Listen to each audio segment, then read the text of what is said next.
बिस्मिल्लाहिर्रहमानिर्रहीम। अस्सलाम वालेकुम। उम्मीद करता हूँ कि आप सब खैरियत से होंगे।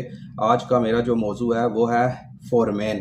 सऊदी अरब में फोरमैन कैसे बनता है और फोरमैन के क्या काम होते हैं, फोरमैन को कौन कौन सी सहूलियात मिलती हैं और फोरमैन का वीज़ा कहाँ से मिलता है। सबसे पहले बात करते हैं कि फोरमैन कैसे बनता है।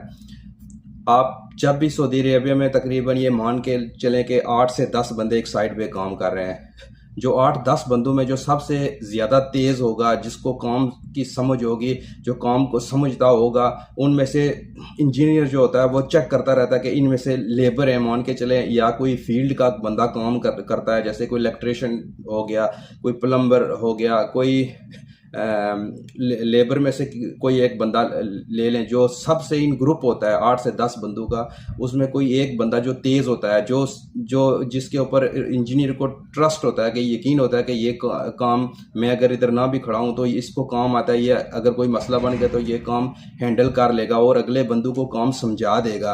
तो ऐसे करके उसको फोरमैन बना दिया जाता है कि आप यहाँ के अभी साइड के आप फोरमैन है, ये सारे बंदे आपके अंडर काम करें। और फोरमैन की भी बहुत सी इकसाम होती हैं।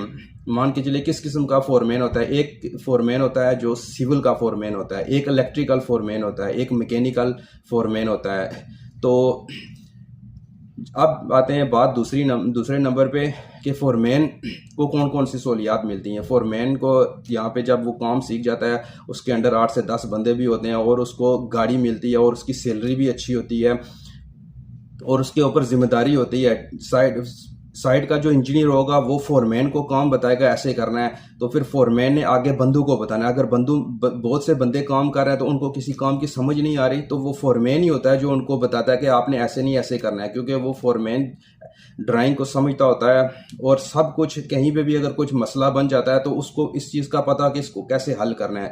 इसी तरह मैकेनिकल का फोरमैन हो गया, वो मैकेनिकल काम के मतलब सब जो बंदे उसके काम कर रहे होंगे वो उनको समझाएगा। इलेक्ट्रिकल का ऐसे ऐसे सिविल का भी होता है।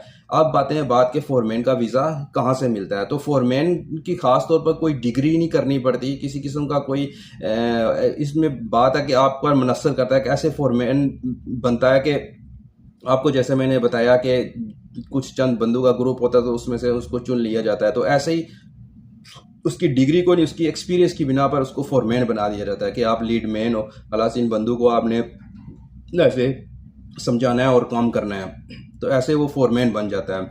अब रही बात फोरमैन का वीज़ा कहाँ से मिलता है। तो फोरमैन का वीज़ा आप कहीं पे भी, आपने अगर सऊदी अरेबिया, मैंने आपको बताया ना कि जैसे आपने ग्रुप होते हैं तो उन ग्रुपों में से एक चुन लिया जाता है। फिर जब आपका एक्सपीरियंस हो जाता है, आप वापस चले जाते हैं अपने कंट्री में। तो आप जब वहाँ से वापस आते हैं तो ये आपको जब किसी वीज़े में आना चाहते हैं तो बहुत से वीज़े कंपनियों में जाते हैं कि आपने किस वीज़े पे जाना है, तो वहाँ पे फोरमैन के वीज़े होते हैं। आप वहाँ से फोरमैन का वीज़ा अप्लाई कर सकते हैं और आपको फोरमैन का वीज़ा ईजीली मिल भी जाता है। तो ये थे कुछ फोरमैन की के बारे में कैसे बनता है, उसको क्या क्या सहूलियात होती हैं, उसका वीज़ा कहाँ से मिलता है और कैसे वो बनता है। तो मुझे उम्मीद है कि आप लोग अच्छे से समझ गए होंगे। मुझे दुआओं में याद रखिएगा। मिलते हैं कभी एक नेक्स्ट वीडियो में। तो अल्लाह हाफिज़।